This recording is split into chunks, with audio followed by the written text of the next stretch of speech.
അയാൾ അങ്ങനെ ആ ഒരു സ്ത്രീ റോഡിലൂടെ അങ്ങനെ നടന്നു വരികയാണ്. അവിടെ അടുത്താണെങ്കിൽ കുറച്ച് സ്ത്രീകളൊക്കെ അവിടെ ഇങ്ങനെ ക്ലീൻ ചെയ്യുന്ന ജോലിയൊക്കെ ചെയ്യുന്നുണ്ട്. അപ്പോൾ ഇവരിങ്ങനെ തല കറക്കം വന്നിട്ട് അവിടെ ഒരു മരത്തിൽ ഇങ്ങനെ പിടിച്ച് എന്തൊക്കെയോ അസ്വസ്ഥതകളൊക്കെ ഇങ്ങനെ പ്രകടിപ്പിച്ചുകൊണ്ടിരിക്കുകയാണ്. അപ്പോൾ അതിൻ്റെ ഇടയിൽ അവരങ്ങ് തളർന്ന് ആ റോഡിലേക്ക് അങ്ങ് വീഴാണ്. അപ്പോൾ ആ ഒരു കാഴ്ച കണ്ടിട്ട് അവിടെ അടിച്ചു വരുന്ന ഒരു സ്ത്രീ അതങ്ങ് കണ്ടിട്ട് ബാക്കിയുള്ളവരോടൊക്കെ ഇങ്ങനെ പറയുന്നുണ്ട്, ദേ ചേച്ചി അങ്ങോട്ട് നോക്ക്, അവിടെ ഒരാൾ വീണ് കിടക്കുന്നത് എന്നൊക്കെ പറഞ്ഞിട്ട് ഇവരെല്ലാവരും കൂടിയിട്ട് ആ ചേച്ചിയുടെ അടുത്തേക്ക് അങ്ങ് ഓടുകയാണ്.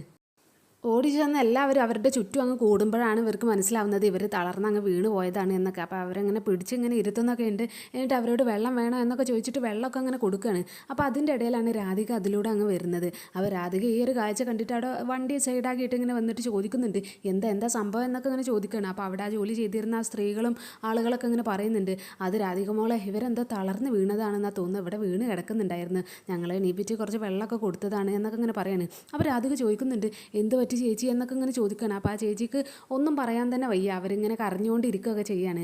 അപ്പോൾ ഇവരിങ്ങനെ പറയുന്നുണ്ട്, ഞങ്ങൾക്ക് തോന്നുന്നത് ഇവർക്ക് നല്ല വിശപ്പുണ്ട് എന്നാണ്, ആഹാരമൊന്നും കഴിച്ചിട്ടില്ല എന്നാണ് തോന്നുന്നത്, അതുകൊണ്ടായിരിക്കും വേണമെങ്കിൽ ഇങ്ങനെ തളർന്ന് വീണത് എന്നൊക്കെ ഇങ്ങനെ പറയാണ്. അപ്പോൾ രാധിക ചോദിക്കുന്നുണ്ട് ആ സ്ത്രീനോട്, അല്ല നിങ്ങൾക്ക് എന്താ വിശക്കുന്നുണ്ടോ, അതുകൊണ്ടാണോ തളർന്ന് വീണത്, ഒന്നും കഴിച്ചില്ല ഇതുവരെ എന്നൊക്കെ ഇങ്ങനെ ചോദിക്കുകയാണ്. അപ്പോൾ ആ ചേച്ചി ഇങ്ങനെ പറയുന്നുണ്ട്, ഇല്ല മോളെ ഒന്നും കഴിച്ചിട്ടില്ല എന്നൊക്കെ ഇങ്ങനെ പറയാണ്. അപ്പോൾ രാധിക അപ്പോൾ തന്നെ അവളുടെ വണ്ടിയിൽ ഒരു പൊതിച്ചോറുണ്ടായിരുന്നു, അപ്പോൾ അതെടുത്തിട്ട് ഇവർക്ക് അങ്ങ് കൊടുക്കുന്നുണ്ട്, ദാ ഈ പൊതിച്ചോറ് കഴിച്ചോളൂ എന്നൊക്കെ ഇങ്ങനെ പറഞ്ഞിട്ട് അവരെ പിടിച്ച് ഇരുത്തി ഒരു മരത്തിൻ്റെ സൈഡിൽ അങ്ങ് കൊണ്ടിരുത്തുന്നുണ്ട്, ഇവിടെ ഇരുന്നോളൂ എന്നൊക്കെ ഇങ്ങനെ പറഞ്ഞിട്ട്.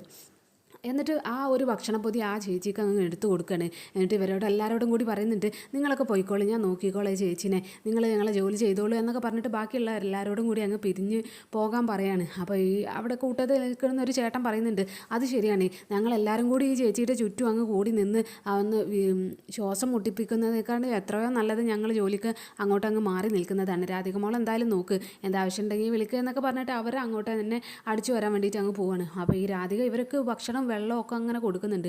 അപ്പോൾ ഇവർ ഭക്ഷണം കഴിക്കുന്നതിൻ്റെ ഇടയിലൊക്കെ ഇങ്ങനെ കരഞ്ഞുകൊണ്ടിരിക്കുകയാണ്, എന്തൊക്കെയോ സങ്കടങ്ങളൊക്കെ മനസ്സിൽ വെച്ചിട്ട് ഇങ്ങനെ കരഞ്ഞുകൊണ്ടിരിക്കുന്നുണ്ട്. അപ്പോൾ ഈ രാധിക ചോദിക്കുന്നുണ്ട്, എന്ത് പറ്റി ചേച്ചി, എന്താ പ്രശ്നം എന്നൊക്കെ ഇങ്ങനെ ചോദിക്കുകയാണ്. അപ്പോൾ ഈ ചേച്ചിനോട് നിങ്ങൾ എവിടെ നിന്നാണ് എന്നൊക്കെ ഇങ്ങനെ ചോദിക്കുമ്പോൾ ഈ ചേച്ചി ഒരു ദൂരെയുള്ള ഒരു സ്ഥലത്തിൻ്റെ പേരങ്ങ് പറയുന്നുണ്ട്. അപ്പോൾ ആ രാധിക ചോദിക്കുന്നുണ്ട്, അല്ല ആ സ്ഥലം ഒരുപാട് ദൂരെയാണല്ലോ എന്നൊക്കെ ഇങ്ങനെ പറയണം. അപ്പോൾ ഈ ചേച്ചി പറയുന്നുണ്ട്, ശരിയാണ് മോളെ, ഞങ്ങൾ ഇങ്ങോട്ട് വന്നത് എന്തിനാന്ന് വെച്ചാൽ എനിക്ക് എന്തെങ്കിലും ഒരു ജോലിക്ക് വേണ്ടിയിട്ട് ഞാൻ വന്നത്, ഞാനിങ്ങനെ ഓരോ വീട്ടിലൊക്കെ ജോലി ഈ വേലക്കാരിയായിട്ടൊക്കെ ജോലി ചെയ്യുന്നൊരു സ്ത്രീയാണ്. അപ്പോൾ ഇവിടെ ഇവിടെ ഒരു ജോലി ഉണ്ട് എന്നൊക്കെ പറഞ്ഞൊരു വാർത്ത കണ്ടിട്ട് ഞാൻ അത് അന്വേഷിച്ച് ഇറങ്ങിയതാണ്, പക്ഷേ ഭക്ഷണമൊന്നും കഴിക്കാഞ്ഞിട്ടാണ് ഞാൻ തളർന്ന് വീണ് പോയത്, എൻ്റെ പേര് ചന്ദ്രിക എന്നാണ് എന്നൊക്കെ ഇങ്ങനെ പറയാണ്. എന്നിട്ട് അവരുടെ ആ ഒരു സ്റ്റോറിയും ഒക്കെ രാധികനോട് അങ്ങ് പറയുന്നുണ്ട്. അവൾക്ക് ഒരു മോളുണ്ട്, മേഘ എന്നാണ് പേര്, അവർ പ്രഗ്നൻ്റ് ആയിരിക്കുന്ന ആ ഒരു സമയത്ത് അവരുടെ ഭർത്താവ് അവരെ ഉപേക്ഷിച്ചിട്ട് പോയതാണ്. അപ്പം മകളെ സ്വന്തമായിട്ട് നോക്കുന്ന ആ ഒരു എന്തെങ്കിലും ഒരു ജോലിയൊക്കെ ചെയ്ത് മകളെ എങ്ങനെയെങ്കിലുമൊക്കെ നല്ല രീതിയിൽ വളർത്തണം എന്നൊക്കെ ആഗ്രഹിച്ചിട്ടാണ് ഞാൻ ഈ ജോലിക്ക് പോകുന്നത് എന്നുള്ള കാര്യമൊക്കെ ഈ ചേച്ചി രാധികനോട് അങ്ങ് പറയുന്നുണ്ട്.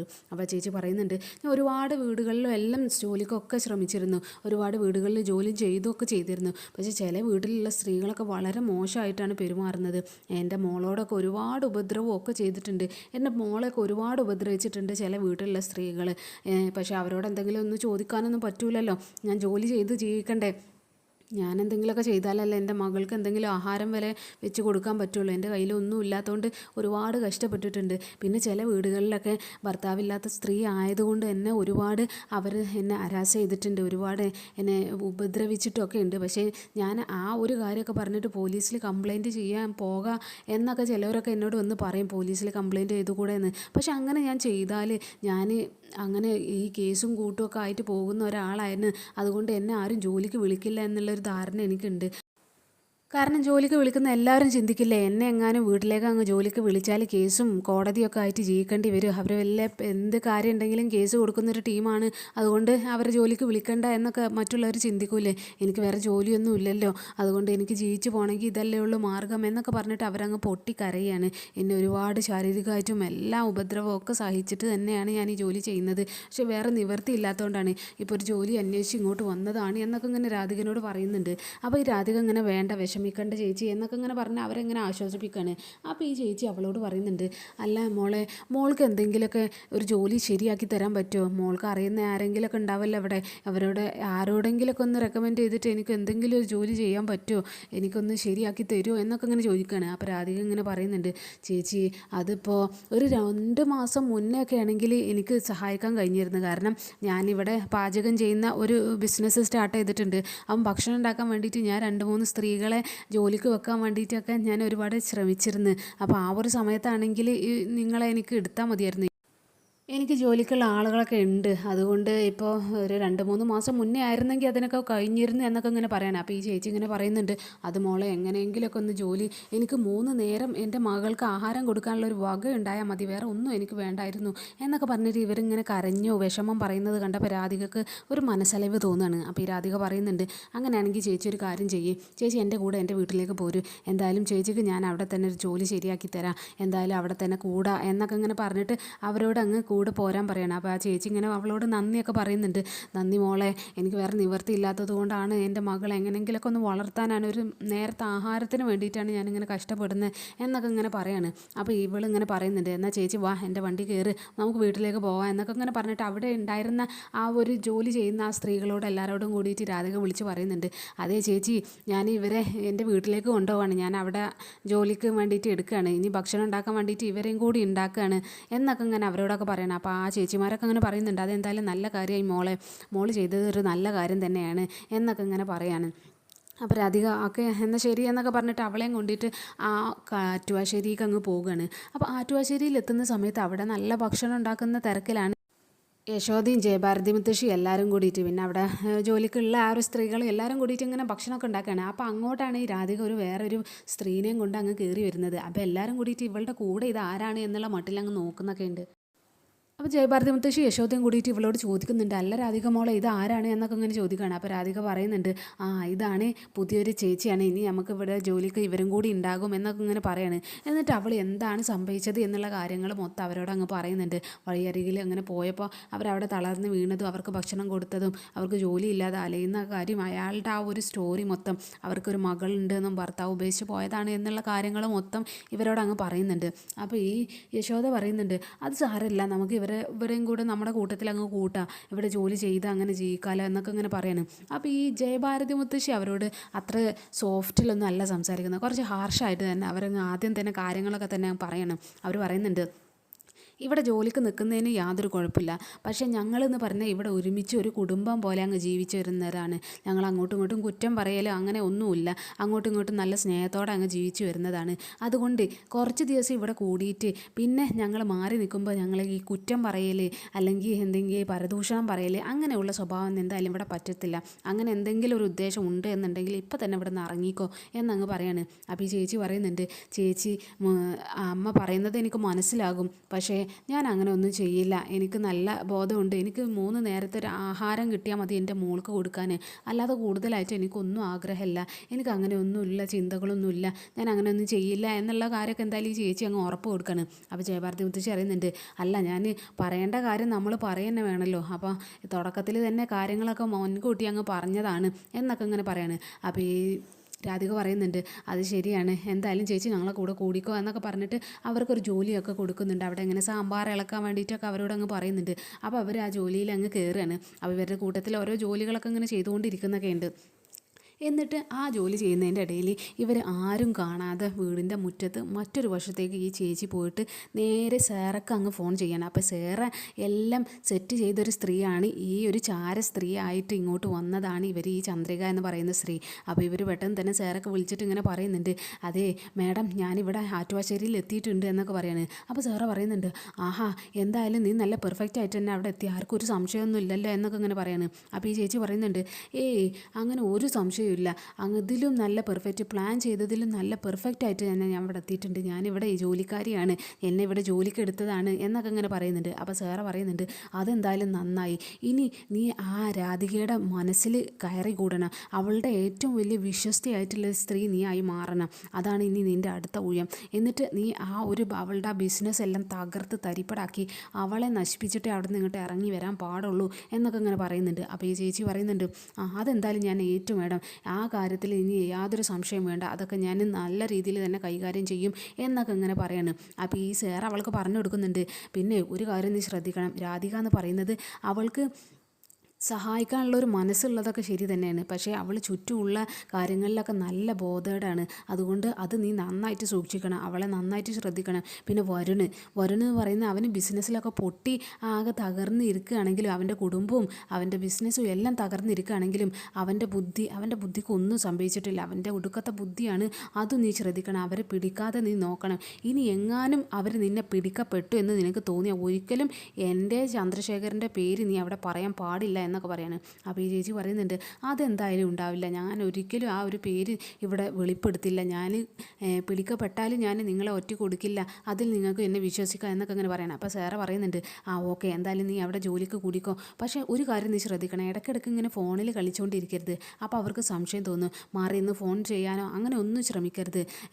വളരെ പ്രധാനപ്പെട്ട എന്തെങ്കിലും കാര്യം ഉണ്ടെങ്കിൽ വിളിച്ച് പറയാമെന്നല്ലാതെ ഈ ഫോണിൽ ഇങ്ങനെ ഉപയോഗിച്ച് നിന്നാൽ അവർക്ക് സംശയം തോന്നും, അതുകൊണ്ട് അങ്ങനെ ഒന്നും ചെയ്യരുത് എന്നൊക്കെ പറയുന്നു. അപ്പോൾ ചന്ദ്രിക, ഓക്കെ മേഡം, എന്നാൽ ഞാൻ പിന്നെ വിളിക്കാം എന്നൊക്കെ അങ്ങനെ പറഞ്ഞിട്ട് അവർ ഫോൺ കട്ട് ചെയ്തിട്ട് പെട്ടെന്ന് തന്നെ ഒന്നും അറിയാത്ത രീതിയിൽ ആ ജോലിക്ക് അങ്ങ് കയറുന്നുണ്ട്.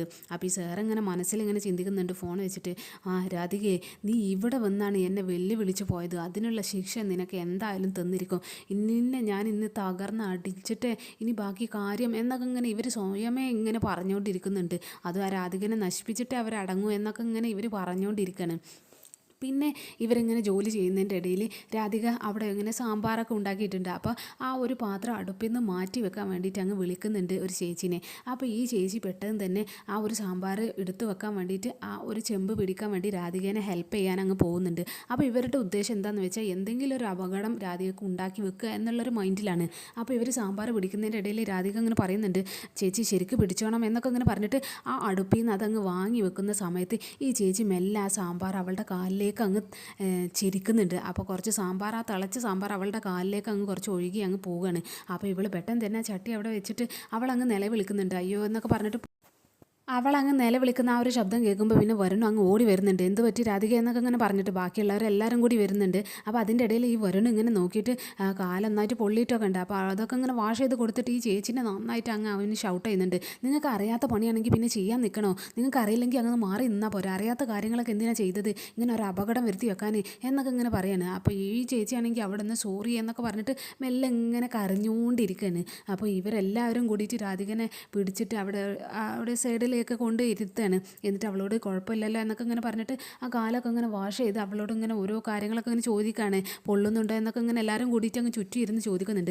അപ്പോൾ അതിൻ്റെ ഇടയിൽ ഈ ചേച്ചി ബാക്കിൽ ഇരുന്നിട്ട് ഇങ്ങനെ അവർ വിചാരിച്ച കാര്യം സക്സസ് ആയി എന്നുള്ള മട്ടിലാണ്. എന്നിട്ട് അവർ എല്ലാവരും രാധികനെ അങ്ങ് ശ്രദ്ധിക്കുന്ന സമയത്ത് ഇവർ ഉറക്കി അങ്ങ് വെറുതെ അങ്ങ് അഭിനയിച്ച് അങ്ങ് കരയാണ്, അയ്യോ ക്ഷമിക്കണം എന്നൊക്കെ പറഞ്ഞിട്ട് അവർ ഭയങ്കരമായിട്ട് പൊട്ടിക്കരയാണ്. പക്ഷേ ബാക്കിയുള്ളവർക്ക് അത് അത്ര വലിയൊരു സുഖകരമായിട്ടുള്ളൊരു കാര്യമായിട്ട് തോന്നുന്നില്ല ഇവരിങ്ങനെ നിലവിളിക്കുന്നൊക്കെ കണ്ടിട്ട്. അപ്പോൾ രാധിക അതിൻ്റെ ഇടയിൽ കാല് പൊള്ളുന്നതിൻ്റെ ഇടയിലും ഇവളോട് ഇങ്ങനെ വിളിച്ച് പറയുന്നുണ്ട്, ചേച്ചി അത് കുഴപ്പമില്ല ചേച്ചി, അത് റെഡി ആയിക്കോളും എന്നൊക്കെ ഇങ്ങനെ വിളിച്ച് പറയുന്നൊക്കെ ഉണ്ട്. അപ്പോൾ ഇവളിങ്ങനെ പറയുന്നുണ്ട്, സോറി എൻ്റെ കയ്യിൽ നിന്ന് അബദ്ധം പറ്റിയതാണ് എന്നൊക്കെ ഇങ്ങനെ പറയുന്നത്. അപ്പോൾ ഈ ജയഭാരതി മുത്തശ്ശൻ പറയുന്നുണ്ട്, സാരമില്ല, അത് ജോലിൻ്റെ ഇടയിൽ പറ്റിയൊരു അബദ്ധമല്ലേ, അതൊന്നും കുഴപ്പമില്ല എന്നൊക്കെ ഇങ്ങനെ ഇവരോട് പറയാണ്. എന്നിട്ട് രാധികനെ കൊണ്ടിട്ട് വരുണ് നേരെ അകത്തേക്ക് അങ്ങ് കൊണ്ടുപോകുന്നുണ്ട്, ഞാൻ നിനക്ക് മരുന്ന് വെച്ച് തരാം എന്നൊക്കെ പറഞ്ഞിട്ട് അവരെ കൊണ്ട് പോകുന്നുണ്ട്. ബാക്കിയുള്ളവരൊക്കെ ജോലിയിലേക്ക് അങ്ങ് കയറുന്നുണ്ട്. പിന്നെ ആ ആശ്രമത്തിൽ നമ്മുടെ ശ്യാം അങ്ങനെ കിടന്നുറങ്ങിക്കൊണ്ടിരിക്കുകയാണ്. പക്ഷെ അവളുടെ മനസ്സിലിങ്ങനെ ഓരോ കാര്യങ്ങളൊക്കെ ഇങ്ങനെ മൈൻഡിൽ അങ്ങ് മിന്നി മാറുന്നുണ്ട്. കാര്യമായിട്ട് അമൃതേടത്തിയുടെ ആ ഒരു മുഖം, അതുപോലെ വരുണിൻ്റെ രാധികയുടെ മുഖം ഇങ്ങനെ മിന്നി മാറുന്നൊക്കെ ഉണ്ട്. അതിൻ്റെ ഇടയിൽ അവൾ പെട്ടെന്ന് തന്നെ അങ്ങ് ഞെട്ടി എണീച്ചിട്ട് ആ റൂമിൽ നിന്ന് പെട്ടെന്ന് അങ്ങ് പുറത്തേക്ക് അങ്ങ് പോവുകയാണ്. അപ്പോൾ ആ ഒരു സമയത്ത് അവിടെ ആ കാര്യസ്ഥയായിട്ടുള്ള ആ ഒരു സ്ത്രീ മുന്നിൽ അങ്ങ് വന്ന് നിൽക്കുന്നുണ്ട്. അപ്പോൾ എങ്ങോട്ടാണ് പോകുന്നത് എന്നൊക്കെ ഇങ്ങനെ ചോദിക്കുകയാണ്. അപ്പോൾ ഈ ശ്യാം ഇങ്ങനെ പറയുന്നുണ്ട്, അത് എങ്ങോട്ടാണെന്ന് അറിയില്ല, പക്ഷേ എനിക്ക് പോകണം, എന്നെ കാത്തിരിക്കുന്നുണ്ടാകും എന്നൊക്കെ ഇങ്ങനെ പറയാണ്. അപ്പോൾ ഈ ചേച്ചി ചോദിക്കുന്നുണ്ട്, ആരാ കാത്തിരിക്കുന്നത് എന്നൊക്കെ ചോദിക്കുമ്പോൾ ഈ ശ്യാം പറയുന്നുണ്ട്, അത് ആരാന്നൊന്നും അറിയില്ല, എന്നെ ആരോ കാത്തിരിക്കുന്നുണ്ട് എന്നൊക്കെ ഇങ്ങനെ പറഞ്ഞിട്ട് ഞാൻ പോവുകയാണ് എന്നൊക്കെ ഇങ്ങനെ എന്തൊക്കെയോ പിച്ചും പോയും പറയാണ്. അപ്പോൾ ആ ഒരു സ്വാമിജി അങ്ങോട്ടങ്ങ് വരുന്നുണ്ട്, എന്താ പ്രശ്നം എന്നൊക്കെ ചോദിച്ചിട്ട്. അപ്പോൾ ഈ ചേച്ചി ആ സ്വാമിജിനോട് പറയുന്നുണ്ട്, എന്താ അറിയില്ല, അവരെന്തോ സ്വപ്നം കണ്ടതാണെന്നാണ് തോന്നുന്നത്, എന്തൊക്കെയോ പിച്ചും പേയും പറയുന്നുണ്ട് എന്നൊക്കെ ഇങ്ങനെ പറയാണ്. അപ്പോൾ ഈ സ്വാമിജി ഇവരോട് ചോദിക്കുന്നുണ്ട്, എന്ത് പറ്റി എന്നൊക്കെ ഇങ്ങനെ ചോദിക്കുകയാണ്. അപ്പോൾ ശ്യാമ പറയുന്നുണ്ട്, അതെ, എന്നെ ആരോ കാത്തിരിക്കുന്നുണ്ട് എന്നൊക്കെ ഇങ്ങനെ പറയാണ്. അപ്പോൾ ഇവർ ചോദിക്കുന്നുണ്ട്, ആരാ കാത്തിരിക്കുന്നത് എന്നൊക്കെ ഈ സ്വാമിജി ഇവളോട് അങ്ങ് ചോദിക്കുകയാണ്. അപ്പോൾ ശ്യാമ പറയുന്നുണ്ട്, ആരാന്നറിയില്ല, ഞാനിങ്ങനെ എന്തൊക്കെയോ ഓർക്കുന്നുണ്ട് ഞാൻ, പക്ഷേ എനിക്കൊന്നും മനസ്സിലാവുന്നില്ല, ആരോ എന്നെ കാത്തിരിക്കുന്ന പോലെ ഇങ്ങനെ തോന്നുന്നു എന്നൊക്കെ ഇങ്ങനെ പറയണം. അപ്പോൾ ഈ സ്വാമിജി ചോദിക്കുന്നുണ്ട്, നീ വല്ല സ്വപ്നവും കണ്ടോ എന്നൊക്കെ ചോദിക്കണേ. അപ്പോൾ ശ്യാമ ഇങ്ങനെ പറയുന്നുണ്ട്, ഞാൻ സ്വപ്നം കണ്ടതാണ്, ഞാൻ സ്വപ്നം കണ്ടതാണ് എന്നൊക്കെ ഇങ്ങനെ എന്തൊക്കെയോ പിച്ചും പേയും ഇങ്ങനെ പറഞ്ഞുകൊണ്ടിരിക്കുകയാണ്. അപ്പോൾ അതിൻ്റെ ഇടയിൽ സ്വാമിജി ചോദിക്കുന്നുണ്ട്, നിന്നെ ആരാ കാത്തിരിക്കുന്നത്, നീ ആരെയാ സ്വപ്നം കണ്ടത് എന്നൊക്കെ ഇങ്ങനെ ചോദിക്കുകയാണ്. അപ്പോൾ ശ്യാമ ഇങ്ങനെ എന്തൊക്കെയോ ആലോചിച്ചിട്ട് അറിയില്ല എന്നൊക്കെ ഇങ്ങനെ പറഞ്ഞിങ്ങനെ ചിന്തിച്ചുകൊണ്ടിരുന്നിട്ട് അവസാനം രാധികയാണ് എന്നൊക്കെ ഇങ്ങനെ പറയണേ. അപ്പോൾ ഈ സ്വാമിജി ചോദിക്കുന്നുണ്ട്, രാധികയെ അത് ആരാണ് എന്നൊക്കെ ഇങ്ങനെ ചോദിക്കുകയാണ്. അപ്പോൾ ശ്യാമക്ക് പിന്നെ ഈ രാധിക ആരാണ് എന്നുള്ള കാര്യം ഒന്നും ഓർമ്മ വരുന്നില്ല, ആ പേര് മാത്രം അങ്ങ് ഓർമ്മ വരുന്നത്.